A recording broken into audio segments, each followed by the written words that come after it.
Hello friends, मैं हूं सौरभ मिश्रा और हम लोग बात करने चल रहे हैं एक और रैंडम टॉपिक पर।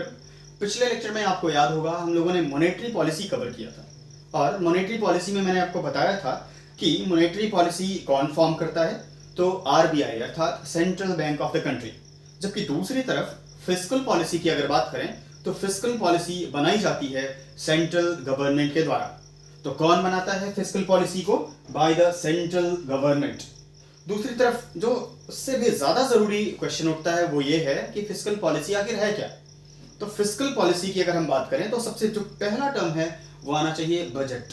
हर साल आपको पता होगा कि बजट सेंट्रल गवर्नमेंट पेश करती है हमारे पार्लियामेंट में और वो बजट पास होता है और उस बजट में मेंशन होता है कि हमारी सरकार आने वाले एक साल में कौन कौन से सोर्सेज से कितना पैसा कमाने वाली है और इससे भी ज्यादा जरूरी कि कमाए हुए पैसे को कहां कहां खर्च करने वाली है। तो पैसे को कमाने के सोर्सेज और दूसरी तरफ उन पैसों को खर्च करने के सोर्सेज या कौन कौन सी जगहों पर उन्हें खर्च करेगी, इन दोनों का ब्यौरा तैयार करना एक तरह से कहलाता है हमारा बजट। तो फिस्कल पॉलिसी का सीधा सा रिलेशन है किससे? हमारे वार्षिक बजट से, एनुअल बजट से। अब देखिए, इसीलिए मैंने लिख रखा है कि हमारा जो फिस्कल पॉलिसी है वो अल्टीमेटली क्या है?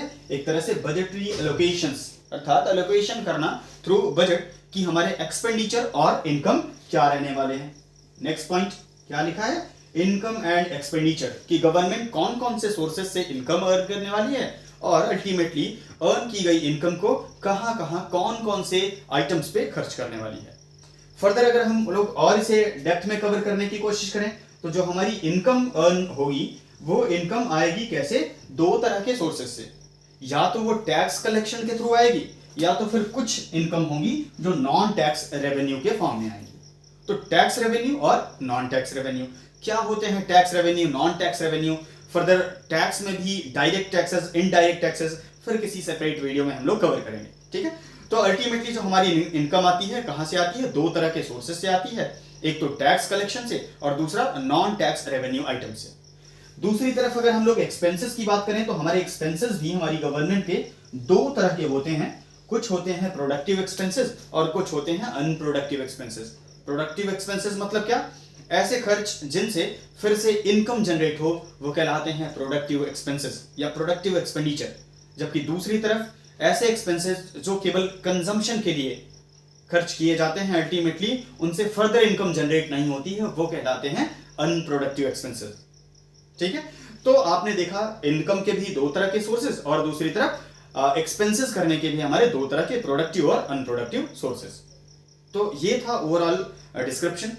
इसके बाद अगर हम लोग बात करें कि पर्पस क्या रहने वाला है हमारी फिस्कल पॉलिसी का, कौन कौन से ऑब्जेक्टिव लेकर हमारी फिस्कल पॉलिसी चलती है, तो मेनली मैंने चार लिख रखे हैं। कौन कौन सा? एक तो कंट्री का इकोनॉमिक ग्रोथ एंड डेवलपमेंट, पूरा का पूरा फोकस होता है कि कहां कहां से इनकम आएगी और कैसे कैसे उसे खर्च करके अल्टीमेटली कंट्री की इकोनॉमी को हम लोग ग्रोथ की स्टेज में ले जाएंगे या डेवलपमेंट की स्टेज में ले जाएंगे। दूसरा जो पर्पस है वो है पब्लिक वेलफेयर। ठीक है, या एक तरह से सोसाइटल वेलफेयर कह सकते हैं आप। तो सोसाइटी का कितना ज्यादा वेलफेयर कौन कौन से तरीकों से किया जा सके, कौन कौन सी पॉलिसीज, कौन कौन सी स्कीम्स लॉन्च करके, वो सब आता है कहां? पब्लिक वेलफेयर में, और वो भी फिस्कल पॉलिसी का एक मेन पर्पस या फिर ऑब्जेक्टिव है। तीसरे ऑब्जेक्टिव की अगर हम लोग बात करें तो वह है इकोनॉमिक इक्वलिटी को प्रमोट करना, या दूसरी तरह से कहें तो इकोनॉमिक इनइक्वालिटी को रिड्यूस करना। हमारे लोगों के बीच में जो गैप है इनकम को लेकर, उस गैप को खत्म करना और इकोनॉमिक इक्वलिटी को कंट्री में प्रमोट करके इनइक्वालिटी को रिड्यूस करना। फिर चौथा और लास्ट जो है वह है रीजनल इम्बैलेंस को रिड्यूस करना और रीजनल बैलेंस को प्रमोट करना। Regional imbalance means what?